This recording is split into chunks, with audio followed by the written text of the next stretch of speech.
Gynyboje susitvarkė po Mariaus Kiltinavičiaus paprašytos minutės pertraukėlės. Čia labai platų kablį pabandė įsukti į varžovų krepšį Mindaugas Motusas. Geddinas atviroje aikštėje 2 taškas siekė šių rungtynių arbitrus.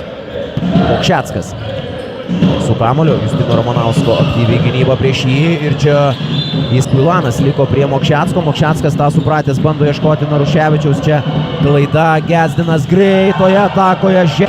Basket ekipa 8-0. Pradėjo antrąjį ketvirtį. Skučo perdavimas Mantvydui Žukauskui. Žukauskas. Nauskas iškėlęs rankas prieš jį Koltijangas.